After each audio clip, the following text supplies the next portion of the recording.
Call of Duty has finally gone back to its roots. Gone are the days of space battles, jumpsuits, laser guns, and robots. Instead, Call of Duty has gone back to what it does best: killing Nazis. No way! Get the hell out of here! I've had somewhat of a speckled history with the franchise. The first game I played was Finest Hour, and I actually didn't like it too much. However, my parents must have thought that I did, because the following year I got Call of Duty 2 Big Red 1. But surprisingly, I loved it. Big Red 1 told a compelling tale of a band of brothers, surprisingly voiced by a lot of the cast of Band of Brothers, in the 1st Infantry Division during World War II.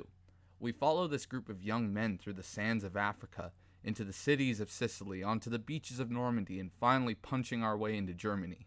We grew with these characters, watching them turn from a group of kids into hardened warriors. The game didn't shy away from killing off a number of the main cast throughout the game, and at the time it was shocking. Even for a T-rated game, watching Vic get riddled with bullets and Brooklyn get blown to pieces still stand out in my mind. Following Big Red 1, I played Call of Duty 2 and 3, enjoying both as well, and while skeptical about the Modern Warfare setting, it ended up blowing my mind. But that didn't come as a surprise, seeing as Modern Warfare is beloved universally. However, the series started to lose its touch not long after that. I quite enjoyed Modern Warfare 2, I even liked parts of Modern Warfare 3, and I thought Black Ops was really cool. And that was also the last game in the series that I bought. I didn't enjoy World at War as much as other people do. I think it's a good game, I just don't think it blew my mind as much as other people thought it did. Black Ops 2, 3, Ghosts, and Advanced Warfare just failed to get me excited to play Call of Duty again. I sat back and watched as a series I grew up with eventually became a series I loathed to hear about. Campaigns went from compelling tales of multiple soldiers throughout the greatest global conflict in human history to super soldiers fighting a war against a tyrannical nuclear terrorist. Long story short, shit went from Band of Brothers to Michael Bay. Now bear with me when I make my next statement. I really fucking enjoyed Infinite Warfare. I don't know, I've always been a guy that if something is getting a fuck ton of hate, I have to investigate to see if it's justified. And seeing the amount of dislikes the trailer got, even I had to sit back and go, okay guys, it might be bad, but it won't be that bad. And it wasn't. It was a fun ride through the stars. I thought it was more like a Star Wars game that we never got. It even had a cast including Jon Snow and Conor fucking McGregor. Twice! Anyway, I thought it was fun, but when Activision announced a return to the tried and true World War II setting, I couldn't contain my excitement. The promotional material really amped me up too. Trailers introducing us to the soldiers we'll be fighting alongside. The promise of a compelling story about the bonds soldiers make during the hardships of war. I was getting flashbacks about how much I enjoyed the past Call of Duties and couldn't wait to get my hands on it. I purchased it, threw that sucker in, and completed the campaign in about a sitting and a half. And about 6 hours later, I'm disappointed. Despite an incredibly strong opening where we land on Omaha Beach for the gillionth fucking time, I thought it really depicted the horror that those men went through on D-Day. Limbs are getting blown off, men are getting cut down before they so much as step on the beach. The blood, the screams, the pitiful explosions had me so immersed, no doubt in large part to the engine the game is using, which doesn't shy away from how visceral and gruesome World War II was. Believe it or not though, I started to notice problems with the game right from the very beginning. The game opens with the player character, Daniels, sitting at a table with his comrades, Styles, Aiello, and Jonathan Tucker reprising his role as Jay Kalina from Kingdom. I mean Zussman. All jokes aside though, Jonathan Tucker is fucking amazing. So while we're sitting here in a sequence where we're supposed to get to know these characters, Daniels is narrating over the dialogue like a fucking cunt. While the game is trying to introduce us to these characters we're supposed to care about, Daniels feels it necessary to just flat out tell us who these people are, what his connection to them is, and what their backstories are. So we're watching Zussman play Five Finger Fillet, and we immediately get the impression that he's a jokester, and he's a bit of a hustler. He's also telling a story about how he hustled the quarterback of his former football team. What the hell do you want my watch for? You're the captain of the goddamn football team. Daniels is laughing and going along with his shit, so we get the sense that Zussman and Daniels are friends. But the narration clumsily blurts out, "That's Zussman. I hated him in basic, but now he's my best friend." I hated Zussman the first week of basic, but now he's probably the best friend I have in the world. Then we see Styles, who's getting finicky about Zussman waving a knife around, and mentions how he needs to take pictures, alluding to the fact that he's a photographer.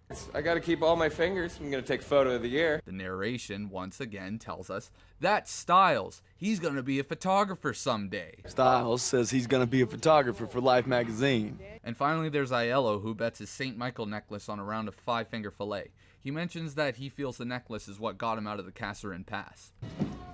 Let's make this more interesting. St. Michael, patron saint of soldiers. He's had my back since Kasserine. Okay, so Aiello is a vet. He's seen action in North Africa.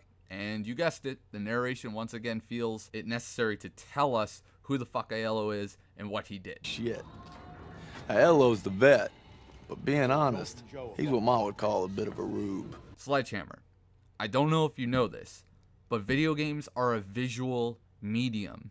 Show, don't tell. If you really wanted us to connect to Zussman, why didn't you have a tutorial sequence where we go through basic training with him? We see how they butt heads early on, but by the end of it, they start to get along after realizing they're about to go into the shit. We can't connect to characters if you don't allow us to connect to characters on our own. Unfortunately, this problem plagues the campaign.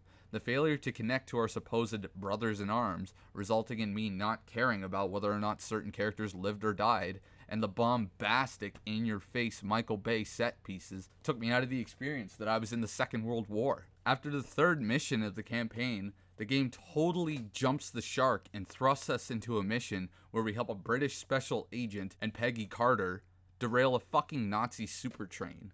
After a mission where we sneak around with silenced weapons, stealth kill Nazis, and get into a chase sequence with said super Nazi train, the mission ends with a fucking bananas cutscene where the train spirals out of control, train carts flying all over the fucking place, explosions, bodies everywhere. This is apparently the story of Brotherhood in the Trials of War that we were gonna get.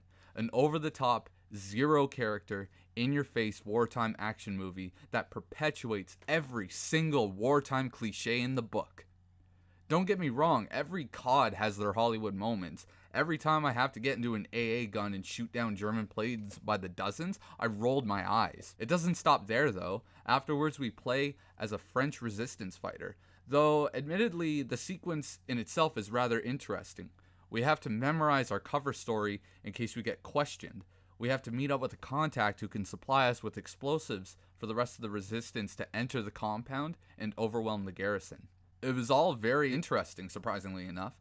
But then we get put into this situation straight out of Inglourious Bastards with a hokey Nazi villain who taunts the character about the death of her son and husband, which naturally the game tells us about. And since we've known this character for all of 10 minutes, I promptly cease giving a shit when she has her fuck yeah moment and kills the guy. Thankfully, we don't see these characters again. You know, the inclusion of these characters wouldn't be a bad thing if we had a few missions where we play as them. Previous CODs told the story from multiple points of view, most notably Call of Duty 3, but here it just feels lazy. We don't know these people. We don't know who they are, what they're fighting for, and the game just expects us to give a shit after knowing them for maybe 15 minutes. How are we expected to care about these clowns when we don't even care about these clowns? Unfortunately, I clocked out after this point. The game failed to pull me back in. There were a few parts where I went, oh, cool. Notably the shelling during the Hurtgen Forest, and the air battle during the Battle of the Bulge. Hell, we even walked through the remains of a concentration camp, which would have been way more appropriate if the game was going for a tone like this, but instead feels like a cheap way to tug at our heartstrings. I suppose I shouldn't be shocked at the way the campaign turned out. Sledgehammer Games was responsible for the awful Advanced Warfare and the more or less meh Modern Warfare 3. All I have to ask at this point is, why wasn't the title given to Treyarch? You know, the people who are responsible for making most of the good Call of Duty titles, 3 of which were World War II games? I'm sorry guys, I know I really went in on this game. It's just, I expected more. More care to be given to a setting like this. It truly boggles my mind when people say, wow, this is just like Band of Brothers and Saving Private Ryan. Okay, buddy. I have other problems, but this was the bulk of it. I just wanted to get this out of the way. I suppose next year we'll see what Call of Duty will be doing next, and I for one am scared to see what our next quote, boots on the ground experience will be like. Also, Battlefield 1 is just as at fault for this lunacy as Call of Duty World War II is.